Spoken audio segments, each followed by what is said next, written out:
الحمد لله نحمده ونستعينه ونستغفره ونؤمن به ونتوكل عليه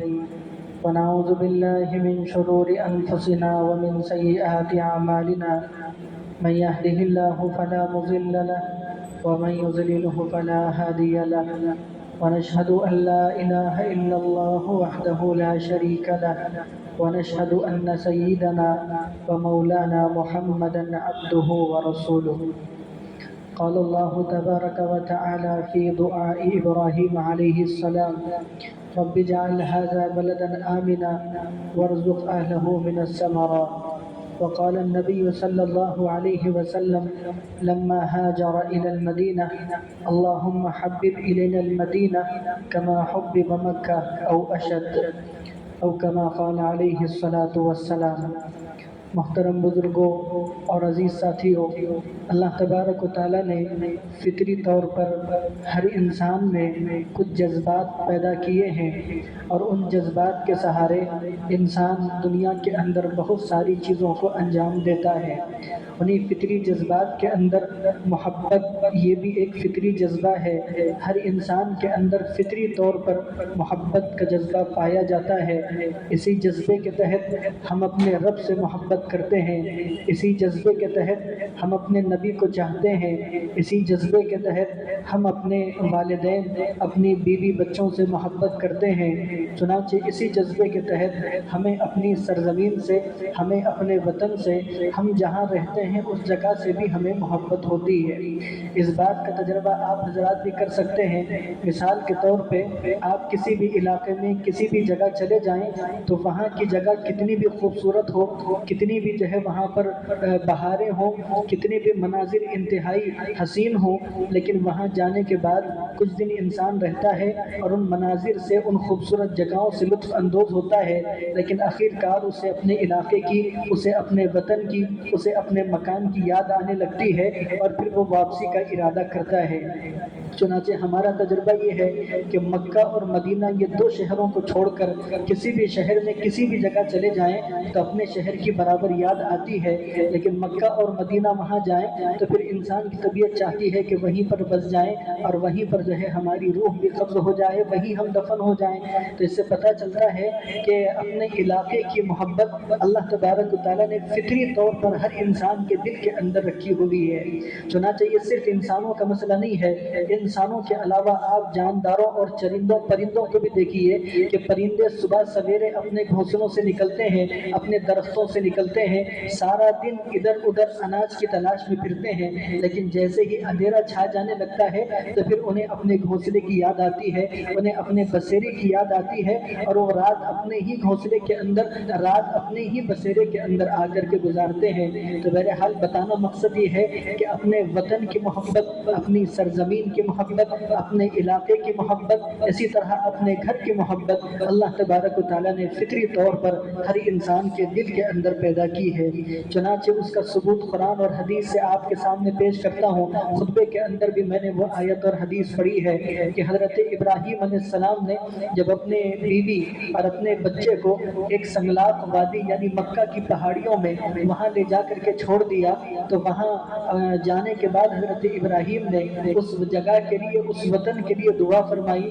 اور کہا: رب اجعل ھذا بلدا آمنا، کہ اے اللہ اس جگہ کو امن والا شہر بنا دیجئے، وارزق اہلہ من الثمرات، اور یہاں رہنے والوں کو پھلوں کے ذریعے سے آپ رزق دیجئے۔ اس لیے کہ دور دور تک کوئی درخت نہیں، دور دور تک کوئی باغ نہیں، کوئی کھیتی نہیں، تو یہاں پر پھل کیسے آئیں گے، یہاں ترکاریاں اور سبزیاں کیسے آئیں گی؟ تو اللہ تبارک و تعالیٰ پہنچانے والا ہے۔ تو اللہ سے انہوں نے دعا کی کہ وارزق اہلہ من الثمرات، کہ یہاں بسنے والوں کو آپ ہر قسم کا پھل عطا فرمائیے۔ تو مکہ جانے والے وہ حضرات بتائیں گے کہ وہاں جب ہم جاتے ہیں تو ہر قسم کا پھل جو ہمارے علاقے میں نظر نہیں آتا، لیکن وہاں ہر موسم کے اندر ہر پھل آپ کو بڑی آسانی کے ساتھ مل جاتا ہے۔ یہ حضرت ابراہیم علیہ السلام کی دعا ہے۔ تو اس وطن کی محبت ان کے دل میں تھی، اس لیے وطن کے لیے انہوں نے اللہ تبارک و تعالیٰ سے دعائیں کی ہیں۔ اسی طرح دوسری چیز، اللہ کے رسول صلی اللہ علیہ وسلم کا جو پیدائش والا شہر ہے وہ مکہ المکرمہ ہے، لیکن آپ کا انتقال انتقال مدینہ المنورہ کے اندر ہوا ہے تو مکہ کی محبت اللہ کے رسول کے دل کے اندر ایسی بسی ہوئی تھی، ایسی بسی ہوئی تھی۔ ہم جو ہے جا کر کے 15 دن عمرے کے اندر یا 20 دن رہتے ہیں، حج پر چلے جائیں تو 40 دن رہتے ہیں، تو 40 دن کے اندر ہی اتنی محبت اس شہر سے ہو جاتی ہے۔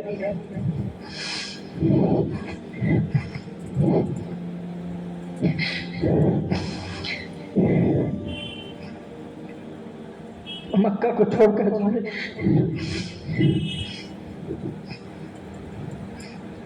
مکہ کو چھوڑ کر جانے کو طبیعت نہیں چاہتی۔ اللہ کے رسول صلی اللہ علیہ وسلم کے اس شہر میں پیدائش ہوئی۔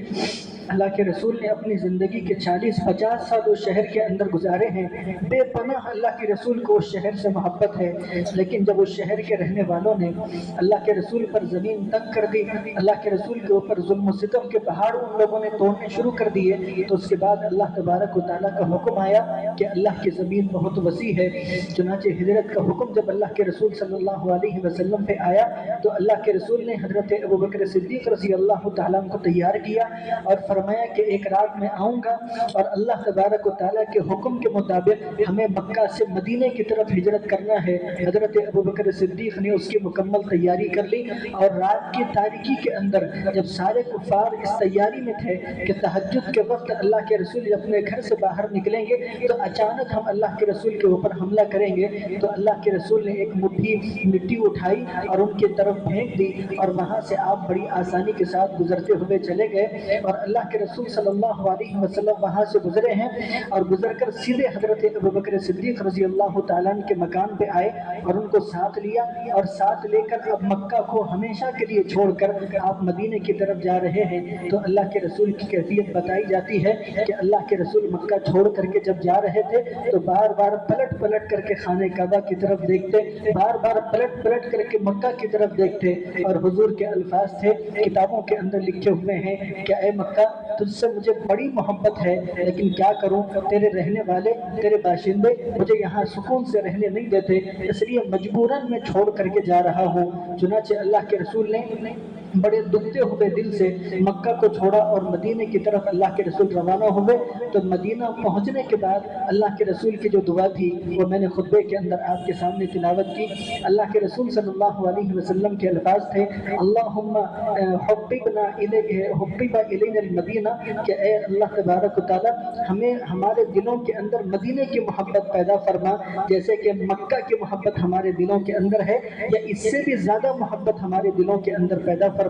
چنانچہ مدینے کے اندر اللہ کے رسول آ گئے اور آ کر کے بس گئے، تو اللہ کا کرنا کہ مدینے کی محبت بھی حضور کے دل کے اندر ایسی بس گئی تھی کہ حضور جب کبھی سفر پر جاتے اور واپس جب مدینہ آتے اور مدینے کی آبادی جب نظر آنے لگتی، گھر نظر آنے لگتے، تو حضور شوق کے اندر حضور کا چہرہ کھل جاتا اور سواری کو آپ تھوڑا سا تیز کر لیتے تھے مدینے کے شوق میں اور مدینے کی محبت کے اندر۔ تو یہ قرآن اور حدیث کی ایک ایک مثالیں میں نے آپ کے سامنے پیش کی ہیں، صرف یہ بتانے کے لیے کہ انسان جس علاقے کے اندر رہتا ہے، انسان جس بستی اور جس ملک کے اندر رہتا ہے، فطری طور پر اس گھر سے، اس محلے سے، اس شہر سے اور اس ریاست اور اس ملک سے انسان کو فطری طور پر محبت ہو جاتی ہے۔ تو یہ جذبہ اللہ تبارک و تعالیٰ نے انسان کے اندر پیدا فرمایا ہے۔ چنانچہ اسی جذبے کے تحت اگر آپ تاریخ پڑھیں گے تو ہم لوگوں کو اللہ تبارک و تعالیٰ نے ملک ہندوستان کے اندر پیدا فرمایا، ہماری پچھلی کئی نسلیں اسی ملک کے اندر بستی ہوئی آ رہی ہیں، اور اگر ہم اوپر جا کر کے دیکھیں تو ہمارے سب سے پہلے باپ یعنی حضرت آدم علیہ السلام بھی اسی ملک کے اندر اتارے گئے تھے، حضرت حوا کو عرب کے علاقے میں اتارا گیا، اور ہمارے جو ابا تھے ان کو ہندوستان کے اندر اللہ تبارک و تعالیٰ نے اتارا۔ تو اس لحاظ سے، اس وطن سے، اس ملک سے ہم لوگوں کو فطری طور پر محبت ہے۔ اور اگر آپ تاریخ پڑھیں تو تاریخ پڑھنے کے بعد آپ کو پتہ چلے گا کہ جب اس ملک پر اور جب بھی اس ملک پر مشکل حالات آئے ہیں تو اس ملک کے باشندوں نے اپنی محبت کا ثبوت دکھاتے ہوئے اس ملک کی حفاظت کی ہے، اور اس ملک کی حفاظت کے لیے انہوں نے اپنی جانوں کا نذرانہ بھی پیش کیا ہے۔ چنانچہ جب بھی یوم آزادی آتی ہے تو آپ جانتے ہیں کہ یوم آزادی کا دن جب آتا ہے، 15 اگست جب آتا ہے، تو اس وقت اپنے بزرگان دین کی قربانیاں ہم یاد کرتے ہیں۔ عام طور پر جو تاریخ ہمیں بتائی جاتی ہے وہ تاریخ شروع ہوتی ہے مہاتما گاندھی سے، وہ